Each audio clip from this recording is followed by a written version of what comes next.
지적 재산권을 소중하게 생각하는 오늘날에는 저작권이라는 것이 굉장히 중요합니다.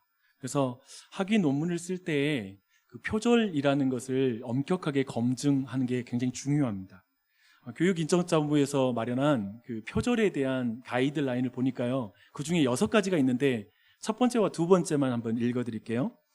첫 번째가 6단어 이상의 연쇄 표현이 일치하는 경우, 이걸 표절이라고 말합니다.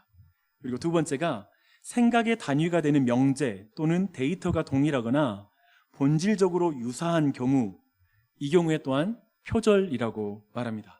제가 지금 서두에 표절의 기준을 여러분에게 말씀드리는 이유가 있습니다. 오늘 우리가 살필 베드로 후서와 지난주에 우리가 말씀을 들었던 유다서 말씀이 매우 유사합니다. 그래서 오늘날의 표준 기준, 첫 번째, 두 번째 기준으로 딱 말한다면 이건 표절입니다. 성경에서 표절이 있다니, 그렇죠? 근데 그래서 어떤 성경학자는 베드로 후서의 저자와 유다서의 저자가 동일한 저자 아니냐라고 말할 정도로 이 두 편지가 유사성을 가지고 있어요. 왜 그런지 한번 살펴볼까요? 간단히 살펴볼게요. 베드로후서 2장 한번 펴보십시오. 1절입니다. 함께 말씀 읽을게요. 시작. 그러나 백성 가운데 또한 거짓 선지자들이 일어났었나니 이와 같이 너희 중에도 거짓 선생들이 있으리라. 그들은 멸망하게 할 이단을 가만히 끌어들여 자기들을 사신 주를 부인하고 임박한 멸망을 스스로 취하는 자들이라. 지난주에 들었던 말씀 기억하십니까? 뭐가 유사한지 아시겠어요? 모두 기억하면 좋겠지만 우리는 그날 주일 말씀 드리면 돌아가면서 잊어먹기도 하니까. 네. 근데 한번 좀 보면 여러분이 기억하실 거예요. 유다서에서는 교회 안에 들어온 거짓 선생들을 뭐라고 표현했냐면요, 가만히 들어온 사람이라고 표현했잖아요. 그런데 베드로 후서에서는 교회가 그들을 가만히 끌어들였다라고 이렇게 표현하고 있습니다. 주어만 좀 바뀌었죠, 그렇죠? 그리고 그들이 하는 일도 굉장히 비슷해요. 2장 2절 보면 교회가 거짓 선생들의 호색하는 것을 따라했다라고 이렇게 말하고 있습니다. 근데 유다서에서는 거짓 선생들이, 주어가 좀 달라요. 거짓 선생들이 하나님의 은혜를 도리어 방탕한 것으로 바꾸었다라고 이렇게 말씀하고 있습니다. 매우 유사하죠. 이게 표절하는 방법입니다. 우리 청소년들 대학교 가서 이제 논문 쓸 때 아니면 표절할 때 이렇게 주어를 바꾸면 다르게 느껴지는 그런 것이지만 사실상 이게 두 번째 표절 기준에 걸릴 수 있습니다. 조심하셔야 됩니다. 그렇죠? 무슨 말씀인지 알겠죠? 되게 유사해요. 거짓 선생들의 예로 또한 유다서에서 예로 들었던 인물들이 있었잖아요, 지난주에. 근데 여기에서도 2장 6절, 베드로후서 2장 6절 보니까요, 소돔과 고모라가 등장합니다. 그리고 15절을 보면 발람이라는 인물이 또 등장합니다. 그러니까 모두 유다서에서 나왔던 그 지명과 이름이었습니다. 굉장히 유사하죠. 그리고 편지의 주제와 목적도 굉장히 유사합니다. 예수님의 재림을 믿는 믿음으로 너희들은 지금 경건한 삶을 살아야 한다라는 것이 이 편지의 중요한 주제입니다. 왜냐하면 지금 이 교회들이 가지고 있는 문제가 있어요. 뭐냐면 재림에 대한 오해를 가지고 사람들이 방탕하게 사는 거예요. 그래서 이런 동일한 문제를 안고 이런 동일한 목적을 가지고 이 편지를 썼다라고 이해할 수가 있습니다. 이 정도로 보니까 성경학자들도 베드로후서와 그리고 유다서를 동일한 저자로 이렇게 오해할 수 있겠다, 그렇게 볼 수 있겠다라는 게 충분히 이해가 될 것입니다. 그런데 저는 이것이 이렇게 내용의 유사성이 저자가 동일하다는 결론을 내리는 쪽으로 해석하는 것보다 도리어 다르게 볼 수 있을 것 같습니다.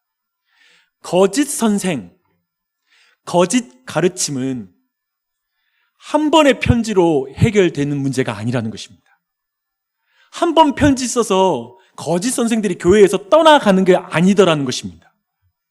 이렇게 본다면 거짓 선생의 문제와 거짓 가르침은 지금 우리가 살고 있는 이 시대에도 이게 아주 중요한 특징이라는 것입니다. 여전히 활동하고 있고 여기에 우리 모두가 미혹될 수 있는 위험이 여전히 상존하고 있다라고 우리가 보는 게 알맞을 것입니다.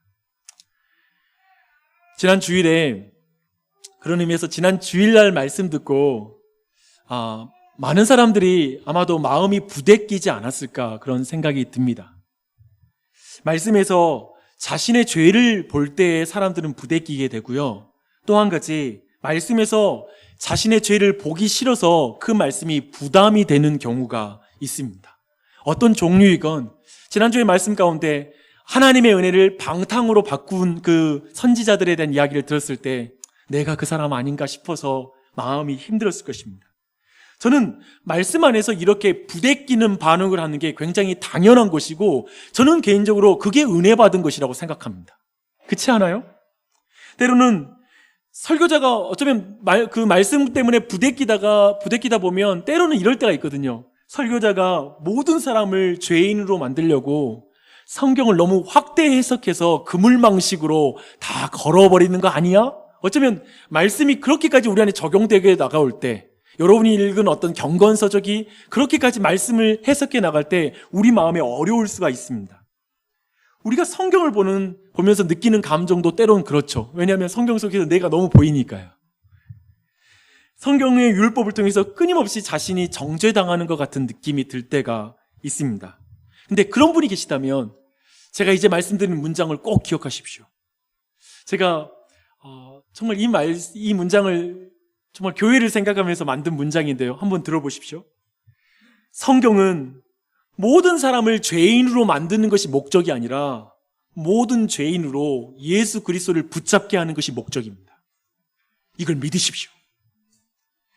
그렇게 성경을 볼 때, 그리고 설교라든지 경건서적을 볼 때 자신이 죄로 발견되는 것을, 그리고 죄인이라는 사실을 깨닫는 것을 너무 어려워하지 마세요. 힘들어하지 마세요. 도리어 예수 그리스도를 붙잡을 필요도 없을 정도로 스스로를 괜찮게 생각하는 것을 두려워하십시오. 그걸 염려하셔야 됩니다. 예수님께 기도할 필요를 느끼지 못할 정도로 스스로에게 가능성을 느끼는 것을 여러분 두려워하십시오. 그게 도리어 은혜 받지 못한 것입니다. 예수 그리스도 없이 평안한 게 거짓 평안입니다. 그렇죠? 그런 의미에서 우리는 정말 말씀을 들을 때 다르게 들을 수 있을 거예요. 최근에 말씀을 전하면서 성경이 말하는 마지막 때에 대한 가르침들이 매우 일관성이 있구나라는 것들을 정말 느끼게 되었습니다. 여러분 꼭 이걸 기억해야 되는데요. 사실 신약에서 서신서에서 말하고 있는 모든 종말에 대한 내용들은 마태복음 24장에 예수 그리스도께서 종말의 때에 대한 가르침과 다 연결이 되어 있습니다. 근데 그 마지막 때에 관한 예수 그리스도의 가장 큰 특징, 종말의 때의 이 세상의 특징이 뭐냐면요, 거짓 가르침, 거짓 선지자가 많아진다는 것입니다. 또 그로 말미암아 미혹되어 배교하는 일이 많다라는 것이 마지막 때의 특징입니다. 그래서 주님은 말세에 거짓 선지자, 거짓 선생이 많다고 말하고요. 사도 바울은 이것을 이제 사나운 일이라고 표현합니다. 거짓 선지자를. 그리고 요한은 적그리스도라고 표현하는 그런 사람들이 마지막 때에 굉장히 많습니다. 그래서 여러분 마지막 때의 메시지를 분별해야 돼요. 저는 이 말을 하는 거 굉장히 좀 조심스러워요. 이단들이 그렇게 활동하잖아요. 다른 일반 교회는 거짓 선지자들입니다. 이렇게 말하면서 하기 때문에 저는 가능한 다른 교회를 존중하고 이 시대의 목회자들을 존중하고 그들의 말씀을 잘 듣기를 바란다는 말씀을 하고 싶어요. 근데 성경이 있으니까 한편의 다른 부분에서 우리 안에 주의하자고요. 마지막 때에는 거짓 선지자와 거짓된 메시지를 주의하셔야 됩니다. 정말 주의하셔야 돼요. 왜냐하면 성경이 그렇게 나와 있잖아요. 마지막 때는 그런 때입니다. 이들의 거짓 가르침의 특징을 제가 한마디로 요약해 볼게요. 한마디로 요약한다면 예수 그리스도가 필요 없는 기독교를 말하는 것이 마지막 시대의 거짓 선지자들의 메시지입니다. 예수 그리스도가 필요 없는 설교, 어쩌면 예수 그리스도가 없는데도 마음이 감동하는 거, 그리고 아주 마음에 자극되는 거, 그런 식의 메시지는 참으로 위험합니다. 그리고 잘못된 메시지일 가능성이 큽니다.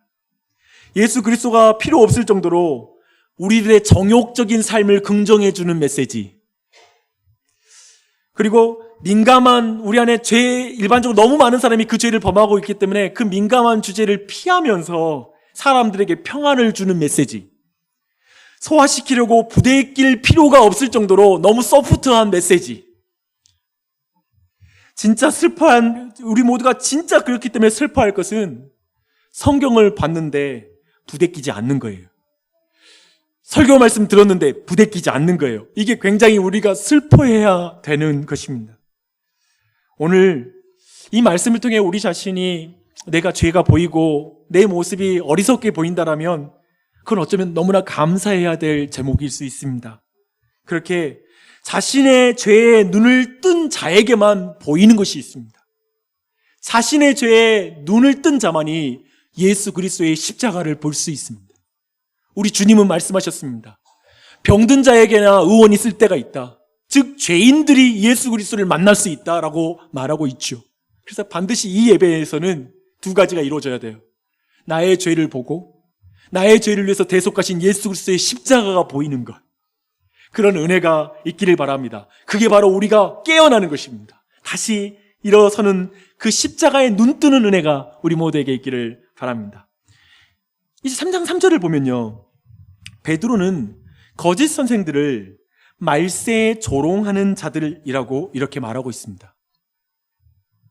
근데 이어서 그 말세에 조롱하는 자들의 생활 양식이 나오고 있습니다. 그건 뭐냐면 자기의 정욕을 따라 행하는 것이 바로 이들의 생활 양식이었습니다. 여러분, 베드로의 좀 강조점을 3절 눈으로 보면서 좀 보십시오. 거짓 선생들은 자기의 정욕대로 행하면 부끄러워해야 되잖아요. 그렇죠? 부끄러워해야 되는데 도리어 조롱하고 있어요.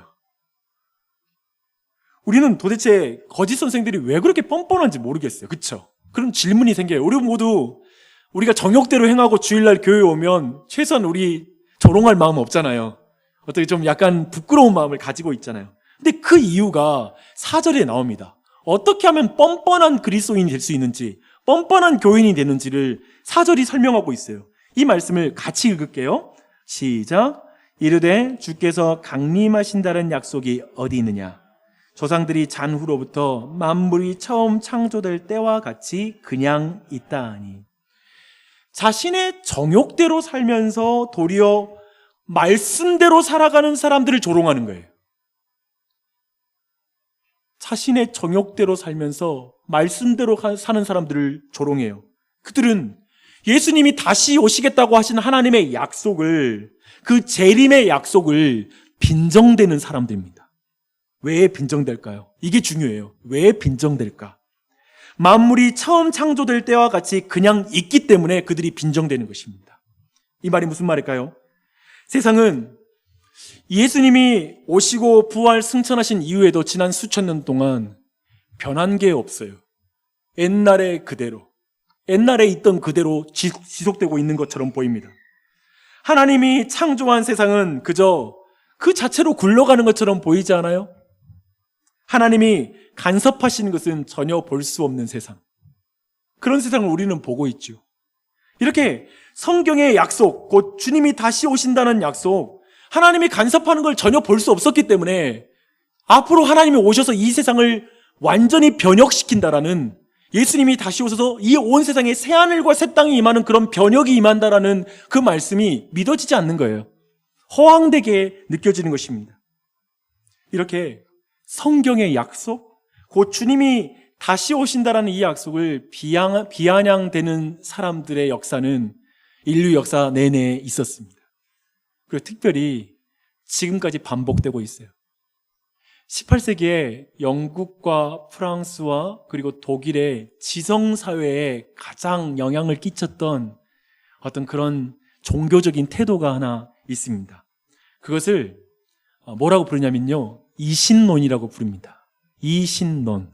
이게 무슨 내용이냐면요, 시계공이 정교한 시계를 만들잖아요. 만들 때까지는 시계공이 간섭하는 거죠. 근데 시계를 다 만들어 놓고 이제부터는 더 이상 시계공이 시계에 간섭하지 않고 시계 자체가 돌아가는 거예요.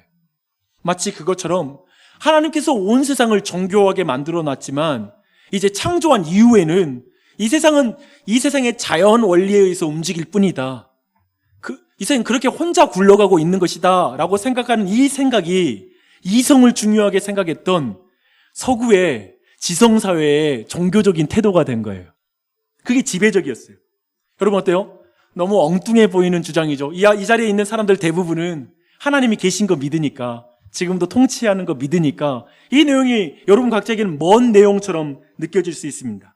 그런데 이것이 더 이상 오늘날을 사는 그리스도인들에게 영향력이 없는 가르침일까요?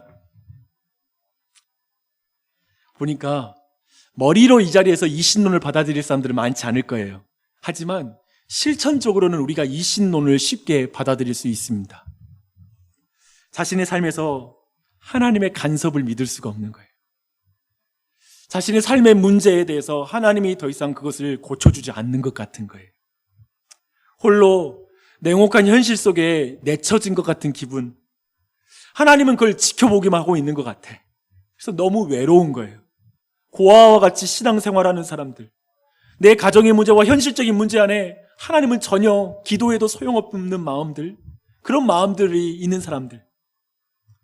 내가 죽는 것처럼 힘든 그 아침에도 태양은 찬란하게 떠오르는 거예요.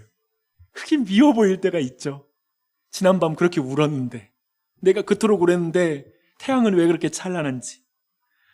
가장 소중한 사람이 죽어서 내 삶의 세상은 다 깜깜해졌는데, 근데 그 세상이 여전히 잘 돌아가는 거예요. 사랑하는 사람이 죽는 그 빈자리가 어느 순간 다 채워지고 돌아가는 거예요. 도리어 이 세상에 어쩌면 그렇게 하나님이 간섭하는 게 없는 것 같아요. 도리어 세상은 무전유죄, 유전무죄라고 말하는 듯이 어쩌면 신자들이 신실하게 하나님의 말씀대로 살아도 보상을 받지 않는 세상인 것 같고, 또 한편에 악한 사람들이 심판을 당하지 않는 것 같은 세상, 그런 세상을 살아가는 거예요. 그렇게 하나님은 간섭하지 않는 것 같아. 예수님이 오신 지 2000년의 시간이 지났는데도 이 세상은 회복될 기미가 없는 거예요.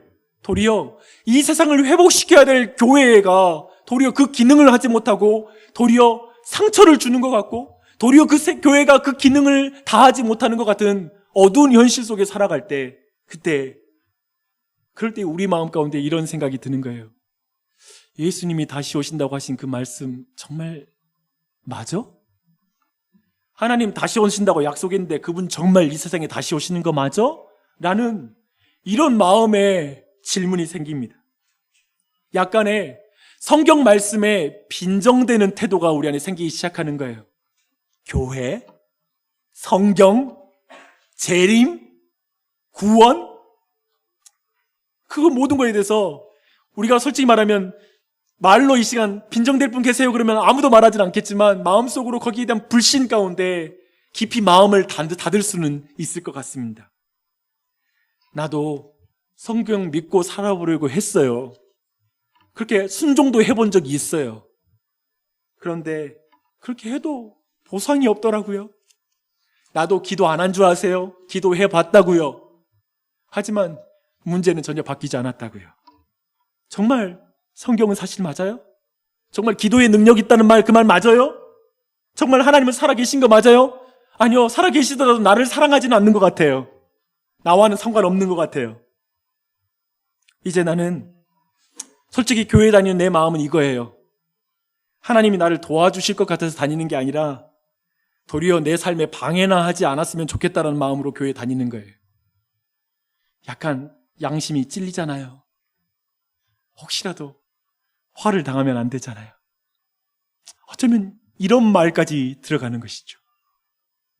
하나님의 약속에 대한 빈정되는 태도에 이른 이들이 교회에 있을까요? 이 질문에 여러분이 답했으면 좋겠습니다. 사람들은 오늘날의 목회자들의 성적인 스캔들이 일어나고 나서 그 목회자가 얼마 후에 다시 다른 교회를 개척해서 사역하는 모습을 보면 사람들은 되게 그 상황을 이해하지를 못합니다. 두 가지를 이해 못하죠.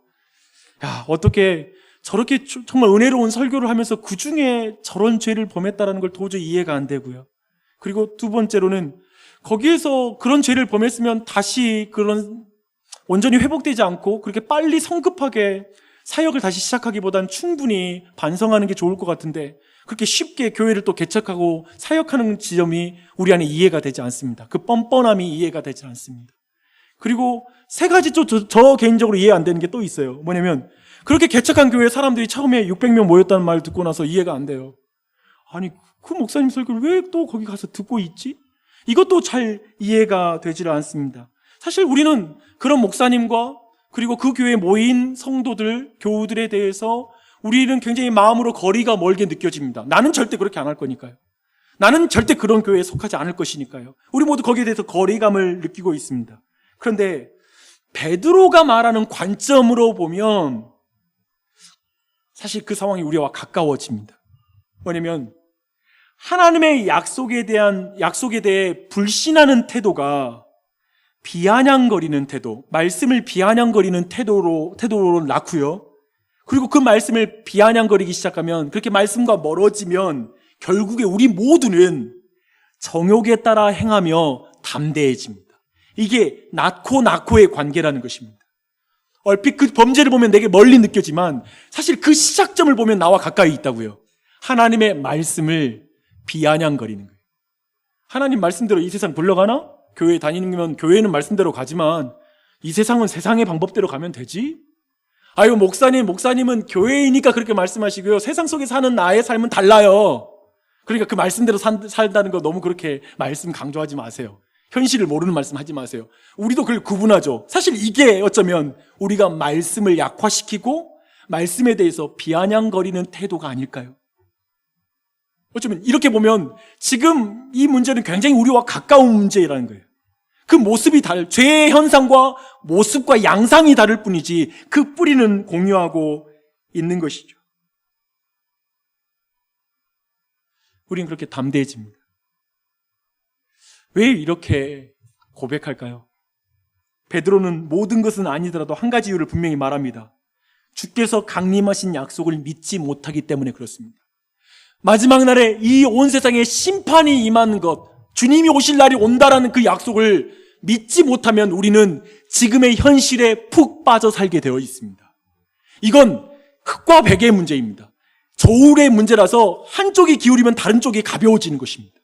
이런 문제예요, 이 문제는. 둘 다를 가질 수가 없습니다.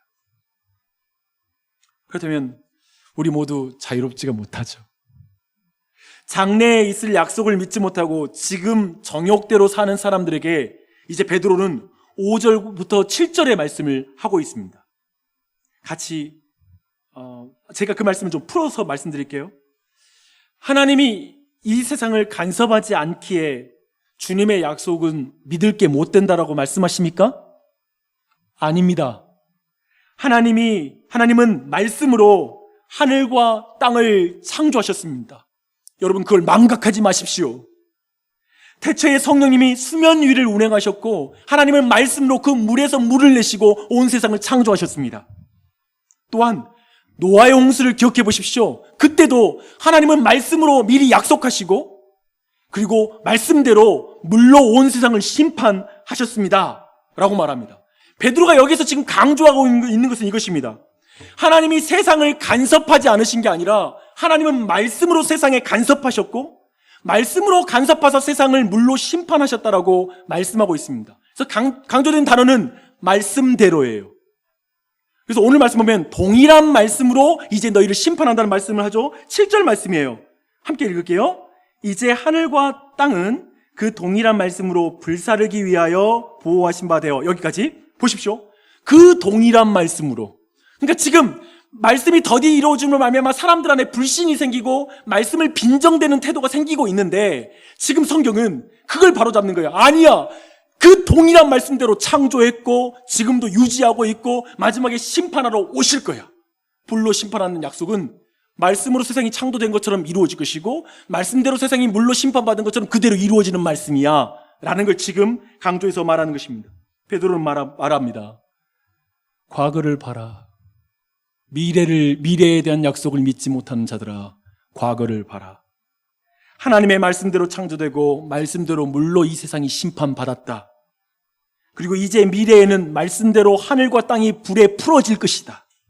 심판받을 것이다. 하나님은 약속대로 말씀대로 세상을 통치하고 말씀대로 오시는 분이시다. 이걸 믿으라. 이걸 말씀하시는 것이죠. 여러분, 아멘 하셔야 돼요. 제가 배운 건 그거예요. 성경의 말씀 보면 사도 바울의 성경의 그 신약의 서신서에 보면 말씀을 들을 때 믿음으로 합하여야 말씀의 역사가 나타난다고 말합니다. 저는 여러분이 이 말씀 앞에 믿음의 역사가 있길 바랍니다. 이 말씀을 들을 때 여러분의 믿음이 생기는 은혜가 있기를 바랍니다. 성경은 일관성 있게 분명한 진리를 말합니다. 신은 말씀으로 세상을 창조했고, 말씀대로 통치하고, 말씀대로 세상을 심판하시는 분이시다. 그러니 그 약속을 믿으라. 아멘. 아멘. 이 말씀을 들을 때 우리 안에 힘이 생기는 것이죠. 이 약속을 믿을 때 우리 안에 갑자기 능력이 임하는 것이죠. 그렇죠? 그리고 사도는 하나님의 약속을 의심하는 사람들의 구체적인 질문 한 가지를 분명히 짚고 넘어가요. 그것은 먼저 성경은 주님이 가진 시간 개념을 설명합니다. 아까 말했죠. 지금 이 약속을 믿지 못하는 핵심이 뭐냐면 수천 년이 지나도, 아니요, 그 당시에는 시간이 지나도 지금 예수님이 안 오신다라는 거예요. 이것 때문에 이 약속에 대한 믿음이 흐려지고 있거든요. 그래서 이렇게 말합니다. 사랑하는 자들아, 죽게는 하루가 1000년 같고 1000년이 하루 같다는 이 한 가지를 잊지 말아라. 왜냐하면 사람들이 잊으니까 그런 거예요. 자꾸 잊어요. 더디 이루어지니까. 말씀대로 내 삶에 하나님의 말씀이 안 이루어지니까, 내 문제가 해결 안 되니까 말씀을 그냥 쉽게 잊어먹어요. 하나님께서 말씀을 이룬다는 걸 잊어버리고 말씀을 놔버려요. 그러니까 잊지 말아라, 잊지 말아라. 주님 앞에 1000년이 하루 같고 1000년이 하루가 1000년과 같다라는 거예요. 사람들은 예수님이 다시 오시겠다고 말씀하시고 2000년 동안 오지 않은 것을 보아 다시 오실 가능성은 없다. 그 성경 말씀은 다른 식으로 해석해야 될 본문이다라고 오늘날 많은 사람들이 그렇게 해석합니다. 사랑하는 여러분, 주님 앞에 2만 년도 짧은 시간입니다. 문제는 우리에게는 그 시간이 너무 더디게 느껴지는 거예요. 이 현실 속에서 고단한 신앙의 삶에서 예수님이 더디 오는 것 같고 성경의 그런 말씀은 다 거짓말인 것 같아요. 사람은 간절히 기다리는 것은 늦어지면 10분만 늦어져도 힘든 법이에요. 10일처럼 느껴지잖아요. 하루만 늦어져도 한 달이 가는 것 같아요. 간절히 고대하는 것은. 그런 의미에서 어쩌면 주님의 재림을 기다리는 것은 믿는 사람이 할 수 있는 거예요. 그런데 그런 사람들일수록 시험에 빠질 가능성도 커요. 하나님 믿으니까 왜 내 삶에 안 오시지라는 생각으로 시험 드는 것은 믿는 사람만 당하는 시험이에요. 안 믿는 사람은 그런 시험이 없어요. 왜 현실, 기도했는데 왜 응답 안 해주시지? 이것도 안 믿는 사람이 갖는 고민이 아니에요. 우리 모두가 갖는 고민이죠. 주님이 지금 오셔야 되는데. 그런 고민을 믿는 자들이 해요. 근데 그것을 치료하는 말씀을 베드로를 통해서 하고 계십니다. 9절 말씀이에요. 이런 말씀이죠. 주님의 약속이 더디 이루어지는 것은 너희에게 관심이 없는 것이 아니라, 하나님이 너희에게 관심 없다는 말이 아니라 주님에게 능력이 없기 때문이 아니란다. 주님의 약속이 더디 이루어지는 것은 사람에게 하나님이 깊은 관심을 가지고 있기 때문이다. 곧 그들이 멸망하기 전에 회개하여 구원을 받게 하기 위하여 내가 더디 오는 것이다 라고 말씀하고 있는 것이죠. 완전히 뒤집어요. 많은 사람들은 이거예요. 왜 하나님의 약속을 못 믿냐면 한 가지예요. 주님의 약속이 더디 이루어지니까. 이 때문에 못 믿는 거예요. 우리는 더디 이루어지는 것을 못 믿을 이유라고 말하지요. 근데 하나님은 다르게 해석하는 거예요. 더디 이루어지는 것은 너희에게 관심이 없는 게 아니라 나는 너희 하나하나가 구원받고 회개하여 구원받는 것에 관심 갖기 때문에 너희들이 회개하는 것을 기다리고 참고 인내하고 있는 것이란다. 그래서 완전히 이 해석을 하나님이 사랑이시기 때문에 지금 이토록 더디 오신다라고 완전히 뒤집어서 해석을 하고 있습니다. 사랑하는 여러분, 이게 우리 여러분 각자의 삶의 답이 되십니까? 어쩌면 내 삶이 더디 회복되고 있고, 어쩌면 하나님이 빨리 오셔서 내 삶을 고쳐줘야 하는데 왜 이렇게 안 오시나? 어쩌면 하나님 분명히 우리가 알 수 없지만 분명히 그 회개의 일들을 이루시고 더 많은 사람을 구원하시는 일 가운데 그 모든 것이 있을 것입니다. 아멘이십니까? 아멘, 아멘. 주 안에 사랑하는 여러분, 장래에 있는 일에 대한 예수님의 이 약속들, 이것을 믿으면 이제 두 번째 질문이 나옵니다. 어떻게 살아야 할 것인가? 라는 것이죠. 어떻게 살아야 할 것인가? 그래서 11절부터 나눈 내용이 어떻게 살아야 될 것인가, 무엇을 살아야 할 것인가에 대한 질문에 대한 답입니다. 11절에서 베드로는 이렇게 말합니다. 이제 주님이 도적같이 이 세상에 재림하는 약속을 믿으십니까? 그렇다면 어떤 사람이 돼야 하는지가 중요합니다. 어떤 사람이 돼야 하는지가 중요합니다. 거룩한 행실을 행하는 경건한 사람이 되십시오 라고 이렇게 말씀하고 있습니다. 말씀하신 대로 온 만물을 창조하고 심판하시는 예수님이 다시 오시는 것을 믿는 자는 거룩한 행실로 경건함으로 거룩한 행실을 행하는 것에 관심을 갖습니다. 이것이 종말의 삶입니다. 장래에 온 세상에 있을 일에 대한 하나님의 약속을 믿는 사람은 현재 경건한 사람으로서 경건한 일을 행하는 것에 초점을 맞춥니다. 이게 참된 경건입니다. 성경은 재림의 시간에 관심 두지 않아요. 언제 예수님이 오실까? 여기에 관심 끄라고 말하고 있어요. 도리어 하나님의 약속을 믿는 경건한 사람이 되라 라고 이렇게 지금 말하는 것이죠. 지금 관심이 다르죠? 또 한 가지, 미래에 임할 천국을 생각하고 현재의 일은 적당히 해라, 무시해라 라고 말하지 않아요. 도리어 너희들이 지금 현재에서 고아와 과부를 돌보는 거룩한 행실을 행하는 경건한 사람이 되라 라고 현재로 말하고 있습니다. 온 지구를 구하는 영웅적인 신앙인이 되라, 그렇게 능력을 갖추라 라고 종말론적 삶을 말하지 않아요. 좋은 학벌 갖추어 스타트업 기업을 만들어 성공하라고 말하지도 않아요. 좋은 학벌을 갖추어 너가 대단한 사람이 되라고 요구하지 않아요. 지금 뭐라고 말씀하시냐면, 지금 바로 여기에서 하나님과 친밀한 경건함 속에서 경건한 행함을 실천함으로 하나님의 날이 임하기를 고대해라 라고 이렇게 말씀하고 있습니다. 굉장히 다르죠. 우리의 신앙의 관심과 목적이 완전히 바뀌는 것이죠. 그렇죠? 바꿔줘요. 여러분, 우리는 지금 종말론적 삶, 예수님이 재림하시는 그날을 예비하는 성경의 중요한 가르침을 지금 살피고 있는 중입니다. 굉장히 중요해요. 지금 성경은 미래를 지금 살라, 미래를 담은 현실이라고 말하고 있고요. 장래에 완성될 일을 지금 시작해라. 천국, 그 천국은 미래에 갈 나라가 아니라 지금 내가 시작하는 나라라고 말하고 있습니다. 이것을 바르게 이해하는 것이 저는 기독교 신앙을 이해하는 일에 있어서 굉장히 중요하다고 생각해요. 그러니까 오늘날 그리스도인들이 인내, 모든 어떤 인내라든지 기쁨, 이 땅의 신자의 삶의 많은 부분을 놓치는 게 이 종말론적 신앙에서 다시 오시는 예수님과 내 신앙과 연결이 안 되는 것이 결정적인 문제예요. 제가 오늘 이 부분 이제 나머지를 살피고 마무리할게요. 예를 들어 이것을 이해해야지 이런 질문에 대해서 답할 수 있습니다. 이런 말하는 사람이 있습니다. 그러니까 목사님, 젊은 날 동안에 즐길 거 다 즐기고 죽기 전에 예수님 믿으면 천국 가요, 안 가요? 가죠. 그렇다면 저 그때 믿을게요.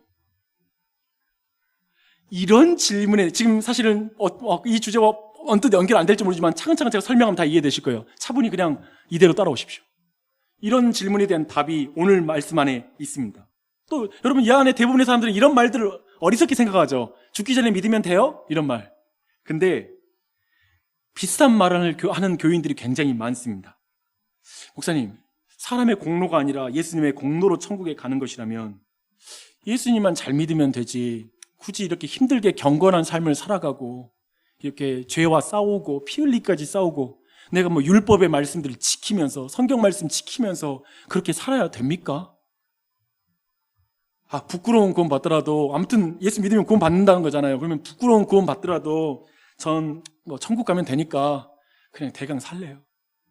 아니면 내가 정말 죽기 전에 믿을 걸 이렇게 일찍 믿어서 이렇게 고생이냐, 이렇게 생각하는 사람이 되게 많아요. 의외로 그런 사람이 너무 많아요. 또한 진지한 그리스도인들은 또 이렇게 말하기도 합니다. 주님이 이 고통스러운 세상에서 빨리 건져주세요. 더러워서 못 살겠어요. 주님 어서 오시옵소서. 주님 오늘 밤 저를 데려가 주세요. 세상 미련 없네요. 미련 없어. 좀 이것은 굉장히 또 경건한 모습이에요. 그렇죠? 근데 이 모든 것이 사도 바울과 그리고 베드로가 가지고 있는 종말론이 아닙니다. 성경이 말하고 있는 가르침에 따른 관점이 아닙니다. 오늘 본문이 바로 여기에 대한 답을 하고 있어요. 굉장히 중요한 본문이에요. 그런데 먼저 말씀드릴게요. 제가 생각할 때 이 종말론적 신앙, 그리고 이 오늘 말씀은 머리로도 이해하기 힘들어요. 두 번째, 이 말씀이 느껴지지가 않아요, 나한테. 그리고 세 번째, 이게 내 삶으로 적용이 되어서 다시 오실 예수님을 생각하면서 지금 세상에서 직접 내가 바로바로 경험하는 유혹들을 이기는 능력으로 안 나타나요. 성경 그렇게 말하고 있는데, 다시 오실 예수님을 생각하면서 인내하라고 말하는데 전혀 인내하는 능력은 안 되는 거예요. 근데 자꾸 목사님들은 마지막 날에 예수님 오니까 지금을 인내하십시오 말하는데, 알긴 알겠는데 와닿지는 않고 느껴지지도 않고 이해도 안 되고 그것이 내 안에 실력과 능력이 되질 않는, 사실 이 주제가 그런 주제더라고요. 이해되시죠? 제가 도달하고 제가 느꼈던 그 지점이 여러분도 계세요? 저는 이 본문을 대할 때 그런 느낌 받습니다. 왜냐하면 내가 그래요. 내가 이 본문 이해를 못하더라고요. 느끼지를 못하더라고요. 살지를 못하더라고요. 그래서 제가 이제 나눌 이야기들은 정말 성령님을 의지해서 다시 한번 나눕니다. 성령님께서 우리 모두를 조명해 주시길 바랍니다. 그래서 이 말씀의 내용이 실제가 됐으면 좋겠어요. 들으십시오. 베드로와 바울은 주님이 하신 말씀을 일관되게 반복해서 종말론적 삶, 예수님의 재림을 기다리는 삶이란 이런 것이라고 말하고 있습니다. 이렇게 말해요. 사랑하는 자들아, 주님의 약속대로 의가 있는 곳인 새하늘과 새 땅을 바라보며 지금을 살아라 라고 말하고 있습니다. 지금 보십시오. 성경은 의가 있는 새하늘과 새 땅을 바라보며 사는 것을 경건한 삶이라고 말해요. 그렇죠? 장차 완성될 천국을 지금 여기에서 살아내는 것이 경건한 삶이에요. 이게 경건한 삶이에요. 그렇다면 불의한 삶을 못 가요. 불의한 삶은 세상을 바라보면서 사는 것, 지금 우리 눈에 보이는 썩어질 세상을 보며 사는 것, 그렇게 방탕하고 그리고 이 물질적으로 살아가는 걸 경건하지 않는 삶이라고 말하고 있습니다. 그렇게 이해가 되죠? 근데 문제는 교회가 불의가 가득한 세상, 그 세상에서 의가 있는 새하늘과 새 땅을 사는 사람들이 교회라는 거예요. 이게 어려운 거예요. 주변을 보니 다 불의한데 우리에게 하늘을 보고 살라고 하니까 이중국적으로 사는 게 너무 힘든 거예요. 그렇죠? 장래에 대한 약속을 믿음으로 그 장래에 있을 일을 지금 살아내라고 하는 것이 우리에게는 늘 버거워요. 이 또한 사실은 천국에 대한 모든 잘못된 관점들을 다 이 본문이 드러내고 있습니다. 천국은 이 땅에서 떠나가는 곳이 아니라 새하늘과 새 땅이 이 땅에 임하는 나라입니다. 이걸 기억하세요. 다시 한번 말씀드릴게요. 이런 게 너무 중요한 신학 개념이어서 책으로 한 권 나오는 분량이라서 그래요. 이 개념이 무슨 말이냐면 천국은 이 땅 더러워서 가는 곳이 아니라는 거예요. 이 더러운 세상에 하나님 나라가 임한다라는 거예요. 그게 하나님 나라라는 거예요. 그러니 천국은 우리가 죽어서 가는 곳이 아니라 이미 우리 마음에 천국이 임하였고, 예수 그리스도를 믿음으로 말미암아 성령이 임함으로 말미암아 내 마음이 천국이 되었고, 그 사람들이 모여있는 교회가 이 땅에 시작된 천국이라는 거예요. 다만 완성되지는 않았어요. 여전히 죄의 영향을 받아요.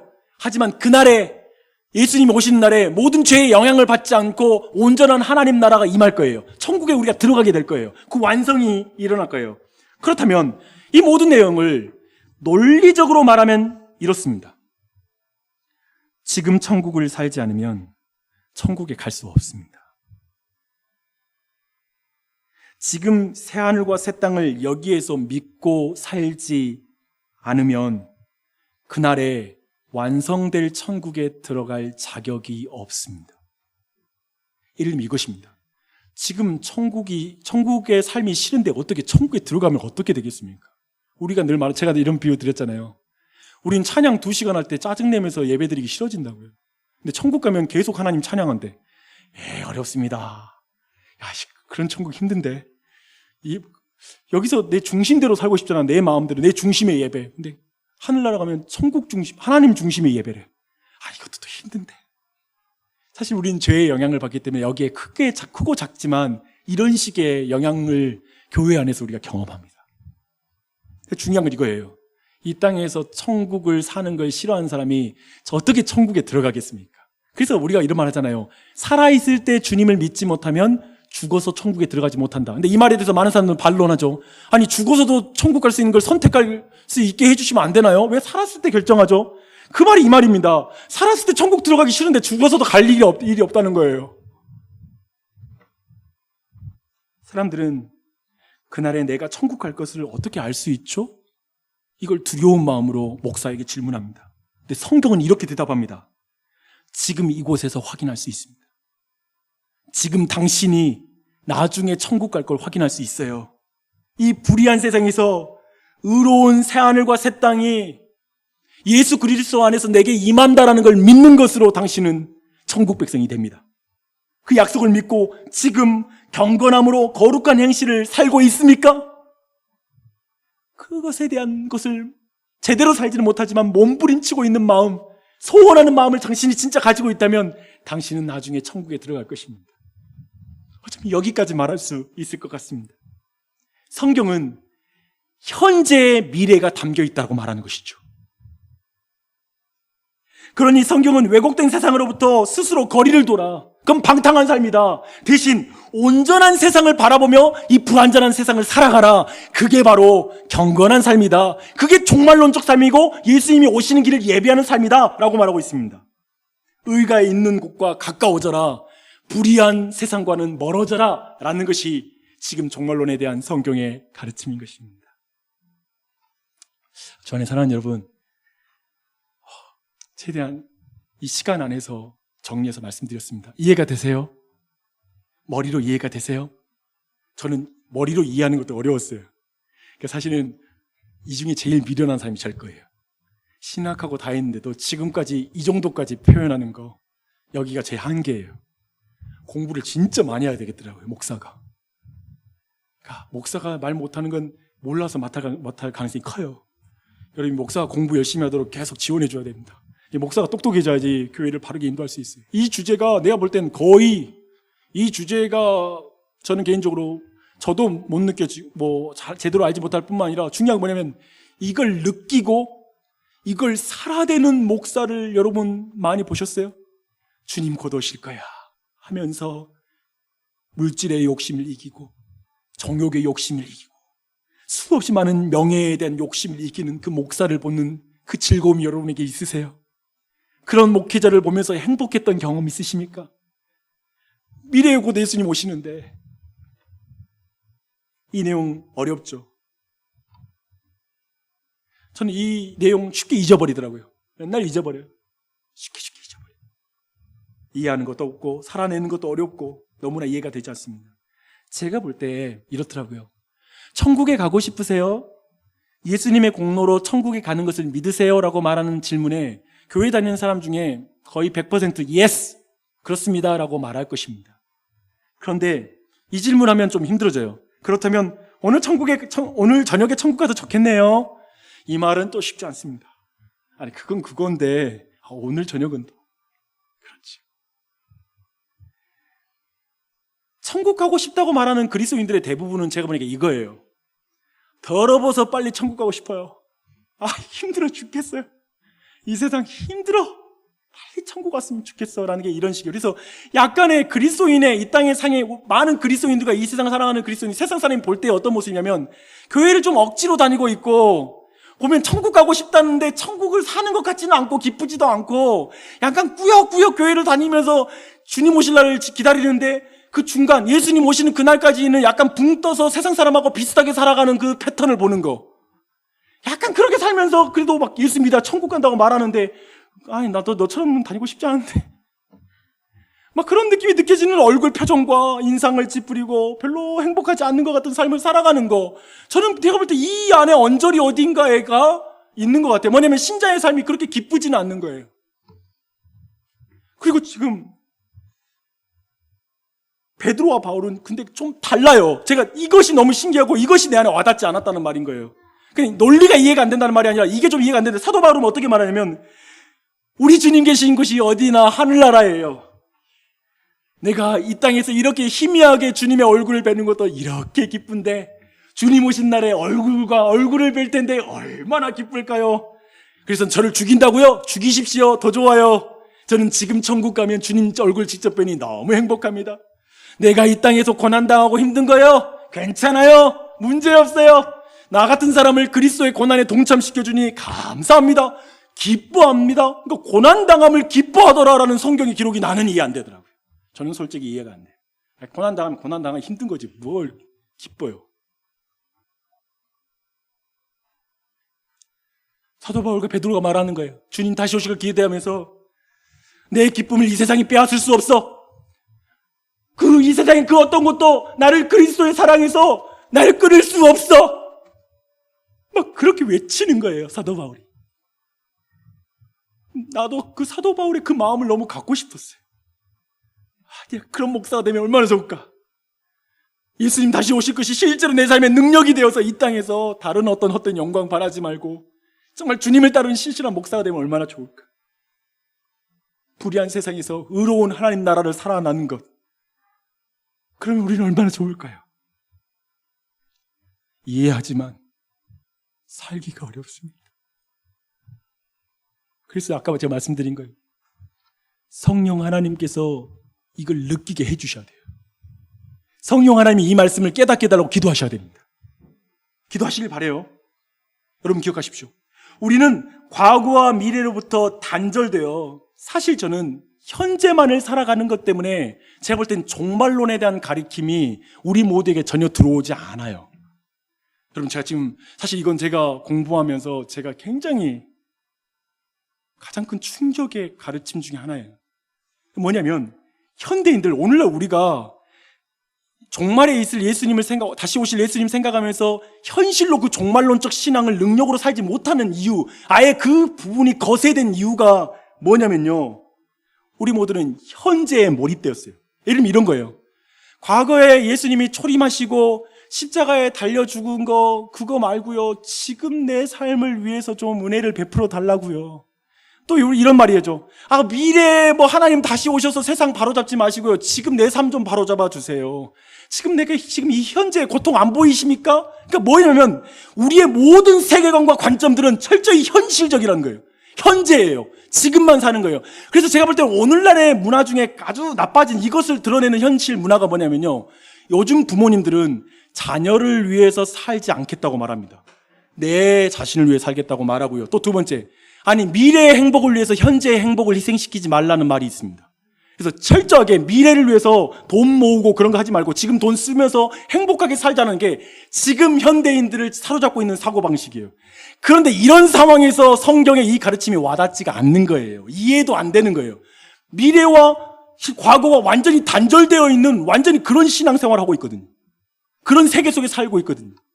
그런데 이 부분이 지금 우리가 오늘날에 가지고 있는 세계관과 다른 관점으로 성경의 사도 바울이 다르게 가지고 있는 거예요. 그리고 베드로가 다른 거예요. 그 뭐냐면 미래와 현재가 연결되어 있는 거예요. 과거와 현재가 연결되어 있는 거예요.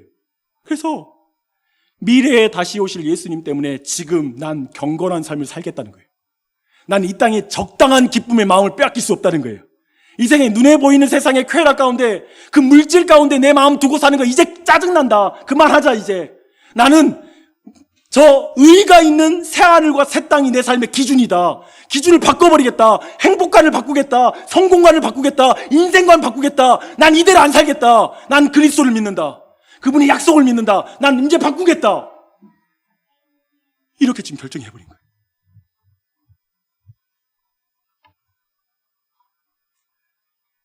과거 예수 그리스도의 은혜가 연결된 현재, 미래와 연결된 현재. 사실 불신자나 신자나 성경은 다 현재가 중요해요. 근데 과거와 미래와 단절된 현재를 살 거냐, 그래서 철저히 보이는 세상을 보면서 불경건하게 살 것이냐, 아니면 과거와 미래와 연결된 현재를 살아 새하늘과 새 땅을 바라보며 그 미래를 기준으로 현재를 살 것이냐, 이 두 가지 삶이 우리 앞에 놓여 있는 것이죠. 그래서 저는 여러분 모두가 두 번째 삶, 베드로와 바울, 그들이 가졌던 우주관, 역사관, 시대관, 시간관, 그리고 모든 인생관, 목적, 그 모든 것들을 여러분이 다 배우며 그걸 인정하며 그 예수 그리스도 안에서 주님 오실 날을 예비하는 우리 모두가 되기를 바랍니다.